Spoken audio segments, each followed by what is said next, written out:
Big boss Kannada 11ರ ಕಾರ್ಯಕ್ರಮದಲ್ಲಿ ತ್ರಿವಿಕ್ರಮ್ ಸ್ಪರ್ಧಿಸುತ್ತಿದ್ದಾರೆ. ಪ್ರಬಲ ಸ್ಪರ್ಧಿಯಾಗಿ ಗುರುತಿಸಿಕೊಂಡಿರುವ ತ್ರಿವಿಕ್ರಮ್ ಹಲವರ ಕಣ್ಣಿನಲ್ಲಿ ವಿನ್ನಿಂಗ್ ಕ್ಯಾಂಡಿಡೇಟ್ ಆಗಿದ್ದಾರೆ. ತ್ರಿವಿಕ್ರಮ್ ಮೂಲತಃ ತುಮಕೂರಿನವರು.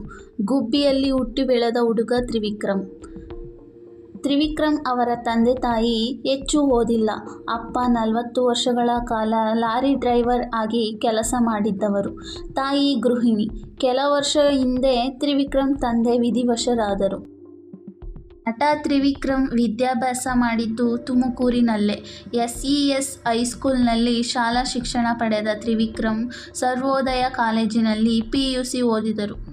ಕರೆಸ್ಪಾಂಡೆನ್ಸ್ನಲ್ಲಿ MBA ಶಿಕ್ಷಣ ಪಡೆದಿದ್ದಾರೆ ತ್ರಿವಿಕ್ರಮ್.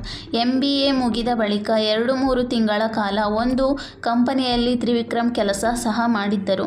ಆನಂತರ ಕ್ರಿಕೆಟ್ನತ್ತ ಶಿಫ್ಟ್ ಆದರು. ಚಿಕ್ಕ ವಯಸ್ಸಿನಿಂದಲೂ ಕ್ರಿಕೆಟ್ ಬಗ್ಗೆ ತ್ರಿವಿಕ್ರಮ್ಗೆ ಅಪಾರ ಆಸಕ್ತಿ.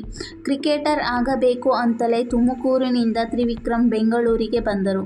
8.5 ವರ್ಷಗಳ ಕಾಲ ಕ್ರಿಕೆಟ್ನಲ್ಲೇ ಮುಳುಗಿದ್ದ ತ್ರಿವಿಕ್ರಮ್ ಕಾಲಿಗೆ ಪೆಟ್ಟು ಬಿತ್ತು. ಆ್ಯಂಕಲ್ ಇಂಜುರಿಯಿಂದಾಗಿ ತ್ರಿವಿಕ್ರಮ್ ತಮ್ಮ ಕ್ರಿಕೆಟ್ ಕೆರಿಯರ್ ಬಿಡಬೇಕಾಯಿತು. ಬಿಟ್ಟ ತ್ರಿವಿಕ್ರಮ್ಗೆ ಜಿಮ್ ಟ್ರೇನರ್ ಆಗುವ ಅವಕಾಶ ಸಿಕ್ತು. ಸೆಲೆಬ್ರಿಟಿ ಟ್ರೇನರ್ ಆಗಬೇಕು ಅಂತಿದ್ದ ತ್ರಿವಿಕ್ರಮ್ಗೆ ಬಣ್ಣದ ಲೋಕ ಕೈ ಬೀಸಿ ಕರೆಯಿತು. ಸೀರಿಯಲ್ಗಳು ಹಾಗೂ ಸಿನಿಮಾಗಳಿಂದ ತ್ರಿವಿಕ್ರಮ್ಗೆ ಅವಕಾಶ ಲಭಿಸಿತು. ಪದ್ಮಾವತಿ ಸೀರಿಯಲ್ನಲ್ಲಿ ಸೂಪರ್ ಸ್ಟಾರ್ ಸಾಮ್ರಾಟ್ ಪಾತ್ರ ನಿಭಾಯಿಸಿದ್ದ ತ್ರಿವಿಕ್ರಮ್ಗೆ ಸದ್ಯ 31 ವರ್ಷ ವಯಸ್ಸು. ಅದಾದಂಗೆ ಜೊತೆಯಲ್ಲಿ ಸೀರಿಯಲ್ನಲ್ಲಿ ಚಿಕ್ಕ ಪಾತ್ರ ನಿರ್ವಹಿಸಿದ್ದ ತ್ರಿವಿಕ್ರಮ್ ನವರಾತ್ರಿ, ಪ್ರೇಮ ಬರಹ, ರಂಗನಾಯಕಿ ಸಿನಿಮಾಗಳಲ್ಲೂ ಮಿಂಚಿದ್ದಾರೆ. Please support me.